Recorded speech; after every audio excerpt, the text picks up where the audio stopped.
अस्सलामुअलैकुम। तो भाई उम्मीद करता हूँ आप लोग खैर खैरियत से होंगे। आज पढ़ेंगे द माइकलसन इंटरफेरोमीटर। देखो, माइकलसन को ना मिचेल्सन भी बुलाया जा रहा होता है, लेकिन ये माइकलसन हम इसे बुलाएंगे, ठीक है। अच्छा देखो, ये माइकलसन इंटरफेरोमीटर एक ऐसी डिवाइस है जिसकी मदद से आप वेवलेंथ ऑफ लाइट को मेजर कर सकते हो। आपके पास वेवलेंथ ऑफ लाइट है, कहाँ से आई? इन ही डिवाइसेस की मदद से वो निकलती है। तो वेवलेंथ ऑफ लाइट को आप मेजर कर सकते हो माइकलसन इंटरफेरोमीटर की मदद से। इस टॉपिक को मैं पता है कैसे समझाऊंगा, जस्ट आपके सामने यहाँ पे ड्रॉ करूँगा एक डायग्राम जो कि इस डिवाइस की होगी। अगर इस डायग्राम को आप देख लेते हो तो पूरी बात आपको इंशाल्लाह समझ में आ जाएगी। और जब कभी पेपर हार्ड बनाना होता है ना, तो इस तरह के टॉपिक डाल दिए जाते हैं जो कि बच्चे छोड़ के चले जाते हैं। ये छोटा सा फॉर्मूला है, इसकी कोई डेरिवेशन नहीं है, कोई टेंशन नहीं लेना। जस्ट इस फॉर्मूले को एक्सप्लेन करूँगा, इसकी कोई डेरिवेशन नहीं कराऊंगा, ठीक है। चलो अब यहाँ पे स्टार्ट करते हैं। बस फिगर पे ध्यान रख लो, पूरा का पूरा कॉन्सेप्ट आपके पास क्लियर हो जाएगा, ठीक है। चलो सबसे पहले हमारे पास इसमें होता है एक एडजस्टेबल मिरर। देखो भाई, एडजस्टेबल मिरर से आपको बात समझ में आ गई, जिसे आप खुद से सेट कर सकते हो। तो यहाँ लिख लेते हैं एडजस्टेबल मिरर, ठीक है। मिरर होता है, अब मिरर का काम सब बच्चों को पता है कि वो जो है रिफ्लेक्शन देता है। तो मिरर में सिर्फ हमारे पास रिफ्लेक्शन होगी। ये एडजस्टेबल मिरर हो गया। अच्छा, अब एडजस्टेबल मिरर के बाद हमारे पास नीचे जो है कॉन्सेप्ट आ जाता है, उसके ऊपर आ जाते हैं। अच्छा, एडजस्टेबल मिरर के बाद हमारे पास यहाँ पर है सोर्स, ठीक है। अब सोर्स कौन सा है? सोर्स है मोनोक्रोमेटिक। मोनोक्रोमेटिक जिसमें सिंगल वेवलेंथ होगी, क्योंकि हम वेवलेंथ पता कर रहे हैं, रेंज ऑफ वेवलेंथ नहीं पता कर रहे हैं। अच्छा, तो ये हो गया हमारे पास सोर्स, या लाइट सोर्स लिख लो, लाइट सोर्स, SOURCE सोर्स, ठीक है। अच्छा, अब लाइट सोर्स के बिल्कुल सामने 45 के एंगल पर, याद रखना ये एंगल बड़ा इंपॉर्टेंट है 45 का, ठीक है। 45 के एंगल पर आपके पास होता है बीम स्प्लिटर। अच्छा, ये क्या है आपके पास? Beam splitter. Why we are calling beam splitter? Beam splitter इसलिए कह रहे हैं क्योंकि ये जो लाइट आ रही होगी ना, इसको दो हिस्सों में तोड़ेगा। एक को आगे भेज देगा, एक को ऊपर भेज देगा एडजस्टेबल मिरर के पास। अब ये चीज़ करने के लिए एक खूबी होनी चाहिए, वो खूबी ये है कि ये एक तरफ से होता है सिल्वर पॉलिश्ड, यानी इसके ऊपर सिल्वर पॉलिश कर दी जाती है एक तरफ से। समझ लो ये वाला जो हिस्सा है, ये जो मैं कलर कर रहा हूँ, ये सिल्वर पॉलिश्ड है, ठीक है, सिल्वर पॉलिश्ड है, ठीक है। ये हो गया आपके पास सिल्वर, ठीक है। ये हो गया पॉलिश, POLISHED पॉलिश्ड, ठीक है। ये हो गया सिल्वर पॉलिश्ड। अच्छा, अब यहाँ से क्या होगा? बीम ऑफ लाइट आएगी, इस पे लगेगी। अभी वो मैं ड्रॉ करता हूँ, पहले हम अपने जो है वो मिरर और ग्लास वगैरह बना लेते हैं। ये एक ग्लास है, इसी के सामने रखा हुआ होगा एक और ग्लास, इसी के सामने रखा होगा एक और गिलास, जो कि होगा हमारे पास ग्लास नंबर 2। अच्छा, ग्लास नंबर 2 भी 45 के एंगल पे रखा जाएगा, ग्लास नंबर 2 भी 45 के एंगल पे रखा जाएगा, लेकिन ये पॉलिश्ड नहीं होगा, ये पॉलिश नहीं है। थोड़ा सा बड़ा बन गया, थोड़ा सा हम इसको छोटा कर देते हैं क्योंकि आपको सेम साइज़ मिलना चाहिए, ठीक है। थोड़ा सा छोटा कर देता हूँ, साइज़ सेम होना चाहिए। याद रखना, ये जो आपके पास दूसरा वाला ग्लास है ये पॉलिश नहीं है, ये प्लेन है, ठीक है। यहाँ लिख देता हूँ, ये प्लेन है, PLANE plane glass, PLANE plane glass, ठीक है। बात समझ में आ गई? अच्छा, अब इन दोनों के सामने एक और मिरर है जो कि है फिक्स, जो कि क्या है? फिक्स, यानी इसको आप हिला नहीं सकते। एडजस्टेबल मिरर का मतलब था उसको आप हिला सकते हो, आगे पीछे कर सकते हो। ये फिक्स्ड है, इसको नहीं हिला सकते। ये हो गया फिक्स्ड मिरर, ठीक है। देखो बहुत आसान सी चीज़ें हैं, समझ में आ रही होगी आपको। अच्छा, ये यहाँ बंधा हुआ है, ठीक है। इसी तरह इसे भी बना लो।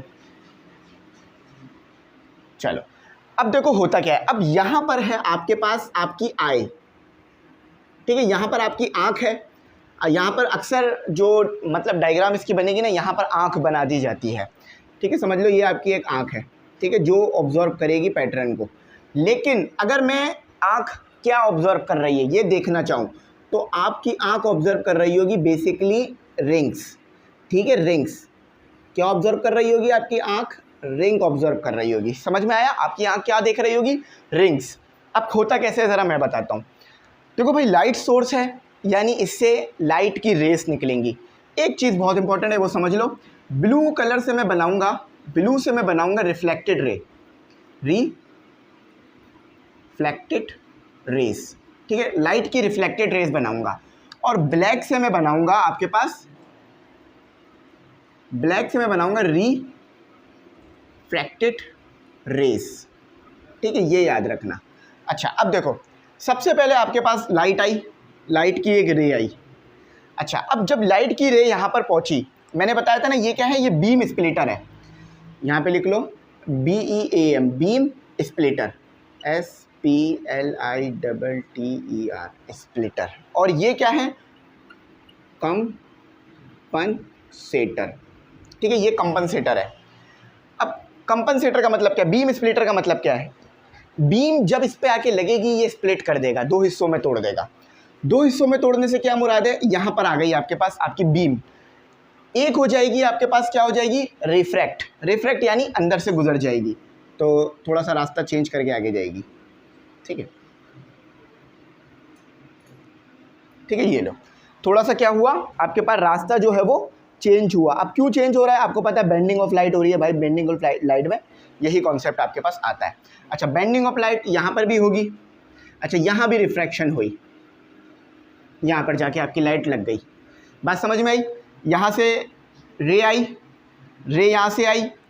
अच्छा मैंने ब्लैक से क्यों बनाया, रिफ्रैक्शन हुई, देखो यहाँ से आई इधर चली गई, और इस वाले मिरर से भी होकर जो हमारा फिक्स्ड मिरर है उसके ऊपर लाइट चली गई। मैंने क्या कहा, यहाँ पे रिफ्लेक्शन भी हो रही है, रिफ्रैक्शन, तो एक लाइट रे आगे निकल गई। अब दूसरी लाइट रे का क्या हुआ, मतलब यहाँ पर आके आधी पार्शियली जो लाइट है वो रिफ्रैक्ट हो गई, पार्शियली रिफ्लेक्ट हो जाएगी, पार्शियली आपके पास रिफ्लेक्ट हो गई, ठीक है। देखो एक ही लाइट रे थी, एक लाइट रे के साथ दो काम हुआ, एक रिफ्रैक्ट हुई और एक रिफ्लेक्ट हुई। रिफ्लेक्ट वाली मैंने ब्लू से बना दी, रिफ्रैक्ट वाली मैंने ब्लैक से बना दी। अच्छा अब यहाँ पर ये लगी, यहाँ पे लग के रुकेगी तो नहीं, अब ये यहाँ से वापस आएगी, ये लाइट रे जो ऊपर गई थी, ऊपर जाने वाली लाइट रे लग कर वापस आ गई। अब ये लग कर वापस आने के बाद देखो क्या फिनोमिना करेगी, ये इसके अंदर से गुजरती हुई आपकी आँख में आ जाएगी, आपको ऑब्जॉर्व हो जाएगी, ठीक है, ये बात समझ में आ गई या, चलो ये समझ में आ गया। अच्छा अब देखो यहाँ पर भी ये तो मिरर है, मिरर का काम तो एक ही होता है ना, रिफ्लेक्शन करना। तो अब यहाँ से जो लाइट आई थी वो आई, ठीक है, यहाँ आई, इसको लगी। अब इसको लगने के बाद ये वाली लाइट रे भी रिफ्लेक्ट हो गई, ऐसे ये काम कर रहा है। सिंपल बात है, कोई मुश्किल वाली बात, परेशानी वाली बात नहीं है, ठीक है। तो आपके पास क्या हुआ, सबसे पहले लाइट रे आई, लगी, फिर उधर गई, फिर वहाँ से रिफ्लेक्ट होकर यहाँ भी रिफ्रैक्ट हुई है, तो इसे भी हमें ब्लैक से बनाना पड़ेगा, क्योंकि हमने कहा था ना हम रिफ्रैक्ट जो है वो ब्लैक से बनाएंगे। रिफ्लेक्ट होने के बाद रिफ्लेक्ट हो गई, तो इस तरह से आपके पास लाइट रेओं ने काम किया, जो कि मैंने आपको दिखा दिया करके। अब जब यहाँ पर दोनों लाइट आके मिली, यानी दो लाइट की रेस मिल रही है, एक के ऊपर एक सुपर पोजिशन होगी, सुपर पोजिशन हो रही है, इसका मतलब है इंटरफेरेंस हो रहा है, इंटरफेरेंस हो रहा है, ठीक है। अच्छा अब इंटरफेरेंस दो तरह के होंगे, जब आपको बीच में डार्क कलर मिल रहा है तो इसका मतलब है डिस्ट्रक्टिव इंटरफेरेंस हो रहा है, और जहाँ पर आपको डार्क नहीं मिल रहा, ब्राइट मिल रहा है, वहाँ पे कंस्ट्रक्टिव इंटरफेरेंस हो रहा है। तो ये इसका जो है वो पूरी वर्किंग थी। अब थोड़ा सा मेरी यहाँ पर बात सुनो कि अब और यहाँ पर क्या हो रहा होता है। वैसे मैंने लिख दी है सारी चीज़ें, आई होप आपको यहाँ पर अच्छी तरह ये बात समझ में आ गई होगी। अच्छा नंबरिंग देख लो, इसको A कहा गया है, इसको B कहा गया है। अब मैं पूरा चीज़ को समराइज़ कर देता हूँ ताकि सारी बातें क्लियर हो जाए। आपके पास सोर्स से लाइट निकल कर आई, सोर्स से लाइट A वाली प्लेट पर आई, A वाली ग्लास पर आई। A वाला ग्लास है बीम स्प्लिटर कहा जाता है उसे। बीम स्प्लिटर का मतलब स्प्लिट करना, दो हिस्सों में तोड़ना। एक हिस्से को उसने रिफ्रैक्ट कर दिया आगे की तरफ और दूसरे हिस्से को उसने रिफ्लेक्ट कर दिया। रिफ्लेक्ट वाली जो लाइट है वो मिरर से लगकर दोबारा वापस आई, और जो मिरर है वो एडजस्टेबल है, और लगकर आने के बाद इसमें से रिफ्लेक्ट होकर नीचे चली गई। सिल्वर पॉलिश्ड है, ये याद रखना। अच्छा अब उसको बात कर लें जो रिफ्लेक्ट हुई। रिफ्लेक्ट होने वाली लाइट रे यहाँ से गुजरी, ठीक है, आगे गई, आगे जाकर रिफ्लेक्ट हो गई। देखो यहाँ पर वो रिफ्लेक्ट हुई, आगे जाके रिफ्लेक्ट हो गई, रिफ्लेक्ट होकर वापस आई आपके पास, ठीक है, रिफ्लेक्ट होकर वापस आई और रिफ्लेक्ट होकर यहाँ पर आई, और यहाँ से रिफ्लेक्ट होकर नीचे आँख में चली गई, और आपको जो है वो इंटरफेरेंस नज़र आने लगा, जो कि कंस्ट्रक्टिव और डिस्ट्रक्टिव होगा। और अब कंस्ट्रक्टिव और डिस्ट्रक्टिव कैसे होगा ज़रा मैं ये बता देता हूँ। फ्रिंजेस को देख लो ज़रा, फ्रिंजेस को देख लो। देखो भाई, जब आप इस मिरर को इतना मूव करोगे कि इसकी जो डिस्टेंस है इतना कवर हो जाए कि λ/4, ठीक है, इसको समझ लो। सबसे पहले तो ये समझ लो हो क्या रहा है। देखो मिरर M1, इसको मिरर M1 कह लो, इसको M1 कह लो, इसको M2 कह लो। देखो मिरर M1 और मिरर M2 दोनों एक दूसरे के इक्वल डिस्टेंस पर हैं, यानी कोई अभी आपने मूव नहीं किया है, तो क्या होगा, आपके पास दोनों लाइनें सेम डिस्टेंस कवर करेंगी, ठीक है। अब आपने इस मिरर को थोड़ा मूव कर दिया, कितना मूव करा, λ/4। जब आप λ/4 मूव करोगे तो पाथ डिफरेंस आपके पास कितना आ जाएगा, पाथ डिफरेंस आ जाएगा λ/2 का, ठीक है। पाथ डिफरेंस λ/2 का आ जाएगा। जब पाथ डिफरेंस आपको पता चल गया है तो अब आपको पता चल जाएगा कंस्ट्रक्टिव इंटरफेरेंस कब हो रहा है, डिस्ट्रक्टिव इंटरफेरेंस कब हो रहा है। अच्छा, अब इधर आ जाओ, ये आपके पास फॉर्मूला है, ये आपके पास m क्या है, ऑर्डर ऑफ फ्रिंज, यानी इंटीजर है बेसिकली, 1 0 1 2 3 4। लैम्डा आपके पास क्या है, लैम्डा आपके पास वेवलेंथ है और ये 2 है और ये डिस्टेंस है आपके पास x, ठीक है। इसकी कोई डेरिवेशन नहीं है तो इसलिए मैं मज़ीद आगे लेके नहीं जा रहा, इसको हम यहीं तक रखते हैं। अच्छा, अब सेल्फ असेसमेंट के जो क्वेश्चंस हैं, कंस्ट्रक्टिव इंटरफेरेंस क्यों होता है, डिस्ट्रक्टिव इंटरफेरेंस, वो आपके सामने चल रहे होंगे, तो उसे आप देख सकते हो और उससे पढ़ सकते हो। तो आई होप ये छोटा सा जो एक्सपेरिमेंट था हमें समझ में आ गया हो। अब इसको थोड़ा पढ़ भी लेते हैं कि लिखा हुआ क्या है। अच्छा, इसकी वर्डिंग बुक में लिखी हुई है, यही चीज़ सेम उन्होंने अल्फाजों में लिख दी है, थोड़ा मुश्किल हो जाती है बच्चों को, तो मैंने यहाँ पहले एक्सप्लेन कर दिया। अब देखो लिखा हुआ क्या है, माइकलसन इंटरफेरोमीटर, ये एक डिवाइस है, इज़ एन इम्पॉर्टेंट डिवाइस, अच्छा, ऑफ सेकेंड क्लास की है, हैविंग वेरी हाई सेंसिटिविटी, इसकी सेंसिटिविटी बहुत हाई है, यानी फ़ौरन रिएक्ट करेगी ये, एंड एक्यूरेसी भी बहुत हाई है, यानी देखा होगा ना आपने, कोई चीज़ बहुत अच्छी मेजरमेंट करके देती है, कोई चीज़ थोड़ी कम मेजरमेंट कर रही होती है, तो इसकी एक्यूरेसी अच्छी है। अब देखो मुझे बताओ कौन सा वाला वेट करने की मशीन ज़्यादा एक्यूरेट है, 61001 या 610000001, एक्यूरेसी किस में ज़्यादा है, इसमें ज़्यादा है।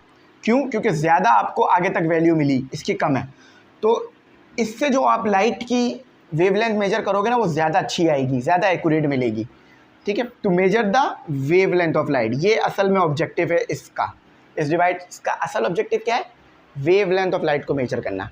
तो आई होप ये पूरा एक्सपेरिमेंट अच्छा समझ में आ गया हो। वैसे तो मैंने पूरा एक्सप्लेन कर दिया है, अगर नहीं समझ में आया तो एक बार फिर से देख लेना, ठीक है। चलो वीडियो को यहीं तक रखते हैं, सेल्फ असेसमेंट चल रहे होंगे, उससे पढ़ लेना।